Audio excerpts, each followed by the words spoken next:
So on my channel, I made a short asking if you guys wanted me to read aloud Harry Potter.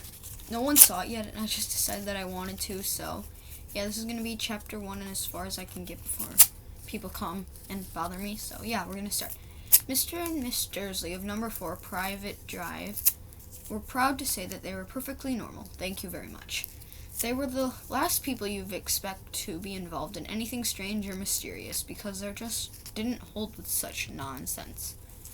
Mr. Dursley was a director of a firm called Grunnings, which made drills. He was a big, beefy man with hardly any neck, although he did have a very large mustache. Miss Dursley was thin and blonde and had nearly twice the usual amount of neck, which came in very useful as she spent so much of her time craning over garden fences, spying on her neighbors. The Dursleys had a small son called Dudley. In their opinion, there was no finer boy anywhere. The Dursleys had everything they wanted, but they also had a secret. Their greatest fear was that someone would discover it.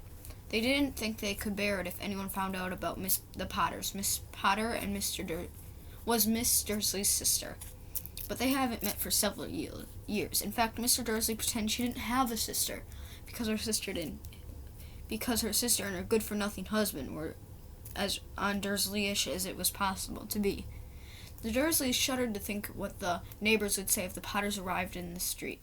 The Dursleys knew that if the Potters had a small son...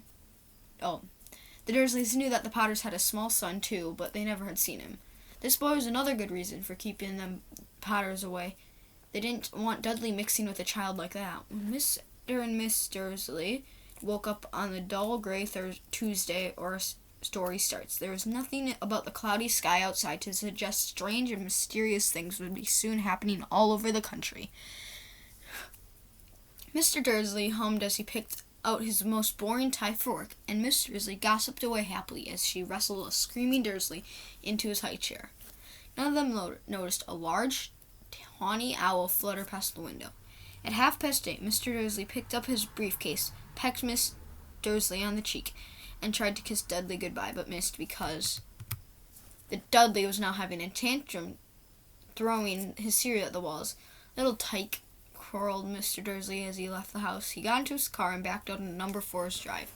It was on the corner of the street that he noticed the first sign of something peculiar. A cat reading a map. For a second, Mr. Dursley didn't realize what he'd seen. Then he jerked his head around to look again.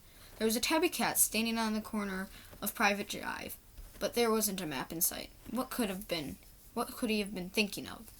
It must have been a trick of the light. Mr. Dursley blinked and stared at the cat. It stared back. As Mr. Dursley drove around the corner up the road, he watched. Sorry, I lost my spot. He watched the cat in his mirror. It was now reading the sign that said Private Drive. No, looking at the sign. Cats couldn't read maps or signs. Mr. Dursley gave himself a little shake and put this cat out of his mind. As he drove toward town, he thought of nothing except a large order of drills he was hoping to get that day. But on the edge of town, drills were driven out of his mind by something else. As he sat on the usual morning traffic jam, he couldn't help but notice that there seemed to be a lot of strangely dressed people about. People in cloaks. Mr. Dursley couldn't bear people who dressed in funny clothes. The get-ups he saw in young people, he supposed this was some kind of stupid new fashion. He drummed his fingers on the steering wheel, and his eyes fell on a huddle of these weirdos standing quite close by. They were whispering excitedly together. Mr. Dursley was engraved to see a couple of them weren't young at all. Why, that man had to be older than he was, wearing an emerald green cloak. The nerve of him. It struck Mr. Dursley that this was probably some silent stunt. These people were obviously collecting for something. Yes, that would be it. The traffic moved on a few minutes later. The traffic moved on, and a few minutes later, Mr. Dursley arrived in Grunnings' parking lot, his mind back on drills. Mr. Dursley always sat with his back to the window in his office on the 9th floor. If he hadn't, he might have found it harder to concentrate on drills. That morning, he didn't see the owl swooping past in broad daylight, though people down in the street did. They pointed and gazed open-mouthed as owl after owl sped overhead. Most of them had never seen an owl, even at night time.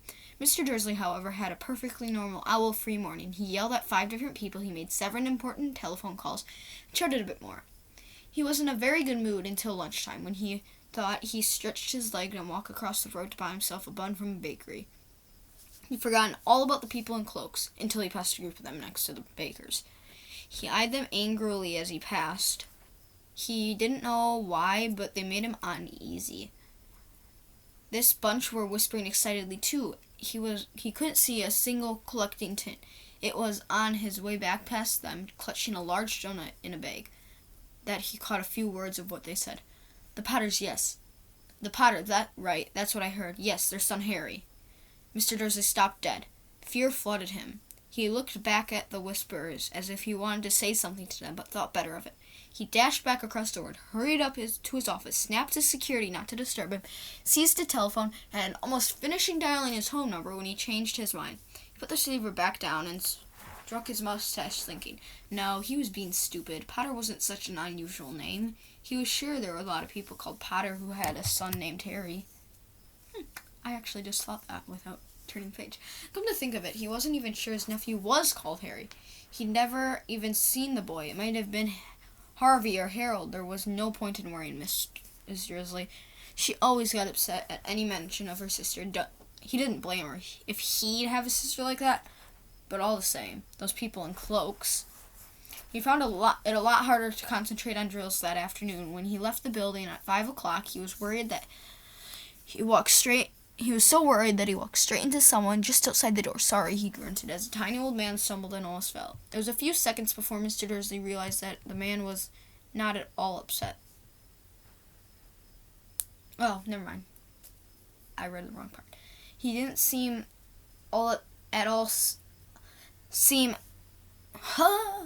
realized that the man was wearing a violet cloak. He didn't seem at all upset at being knocked on the ground. On the contrary, his face split into a wide smile, and he said in a squeaky voice that made passerby stare, "Don't worry, my dear sir, for nothing could upset me today. Rejoice, you know who has gone at last. Even Muggles yourself should be celebrating this happy, happy day." As the old man hugged Mr. Dursley around the middle and walked off. Mr. Dursley stood rooted to the spot. He had been hugged by a complete stranger. He also thought he had been called a Muggle, whatever that was. He rattled. He hurried to his car and set off for home, hoping he was imagining things, which he had never hoped before. Before, he didn't approve of imaginating. As he pulled away in the driveway of number 4, the first thing he saw, and it didn't improve his mood, was the tabby cat he spotted this morning. It was now sitting on his garden wall. He was sure it was the same one. It had the same markings around its arse. "Shoo!" said Mr. Dursley loudly. The cat didn't move. It just gave a stern look. Was this normal cat behavior? Mr. Dursley wondered, trying to pull himself together. He let himself into the house and was still determined not to mention anything to his wife. Mr. Dursley had a nice, normal day. She told him over dinner all about Miss Next Door's problems with her daughter and how Dudley had learned a new word, won't. Mr. Dursley tried to act normally. When Dudley had been put to bed, he went into the living room in time to catch the last report of the evening. And finally, bird watchers everywhere have been reporting that the nation's owls have been behaving very unusually today. Although owls normally hunt in the night and are hardly ever seen in daylight, there have been hundreds of sightings of these birds flying in every direction since sunrise. Experts are unable to explain why the owls have suddenly changed their sleeping pattern. The newscaster allowed himself a grin. Most mysterious. And now over to Jim McGruffin for the weather. Going to be any more showers of owls tonight, Jim? Well, Ted, said the weatherman, I don't know about that, but it's not only the owls that have been acting oddly today. Viewers as far apart from Kenton, York Street, and Dundee have been phoning to tell me that instead of rain, I promised yesterday, they've been having a downpour of shooting stars. Perhaps people have been celebrating bonfire night early. It's not until next week, folks, but I can promise you a wet night tonight. Mr. Dursley sat frozen in his armchair. Shooting stars all over Britain, owls flying by daylight, mysterious people in cloaks all over the place, and a whisper about the Potters. Miss Dursley came into the living room carrying 2 cups of tea. It was no good. He had to say something to her. He cleared his throat nervously.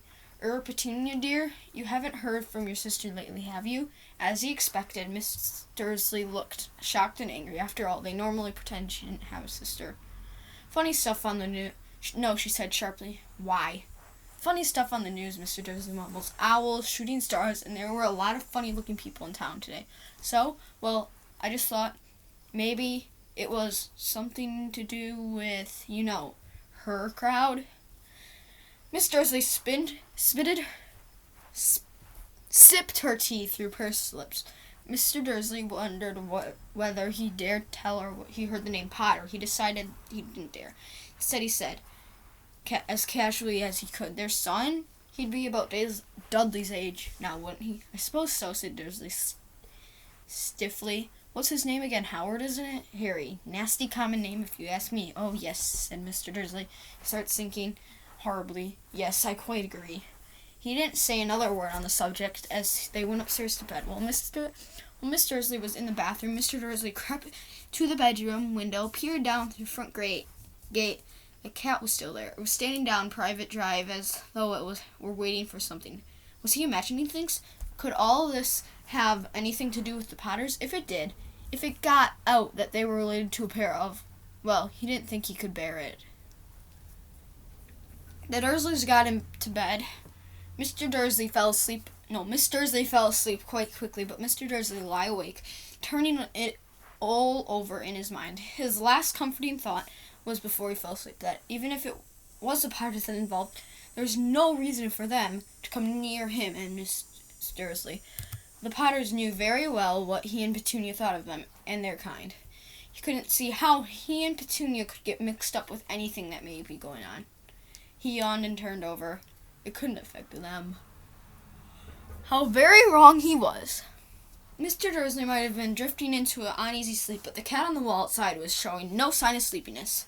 It was sitting as still as a statue, its eyes fixed unblinkingly on the far corner of Private Drive. It didn't much show as a quiver when a car door slammed on the next street, nor when two owls swooped down overhead. In fact, it was near midnight before the cat moved at all. A man appeared on the corner the cat had been watching. Appeared so suddenly and silently you would have thought he just popped out of the ground. The cat's tail twitched, and his eyes narrowed. Nothing like this man had ever been seen on Private Drive. He was tall, thin, and very old, judging by the silver of his hair and beard, which were both long enough to tuck into his belt. He was wearing long robes, a purple cloak that swept the ground, and high-heeled buckled boots. His blue eyes were light, bright, and sparkling beneath half-moon spectacles, and his nose was very long and crooked, as though it had been broken at least twice. This man's name was Albus Dumbledore. Albus Dumbledore didn't seem to realize that he had just arrived on a street where everything from his name to his boots were unwelcome.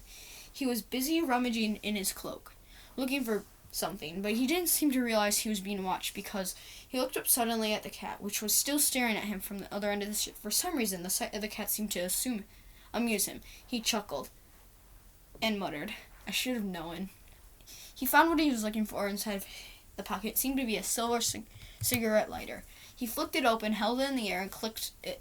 The nearest street lamp went on a little pop. He clicked it again. The next lamp flickered into darkness. 12 times he clicked the putter-outer until the only lights left on the whole street were two tiny pinpricks in the distance, which were the eyes of the cat watching him. If anyone looked out their windows now, even the beady-eyed Mrs. Dursley, they wouldn't be able to see anything that was happening down on the pavement. Dumbledore slipped out the putter-outer and put it inside his cloak, and set off down the street to number 4, where he sat down on the wall next to the cat. He didn't look at it, but after a moment he spoke. "Fancy seeing you here, Professor McGonagall."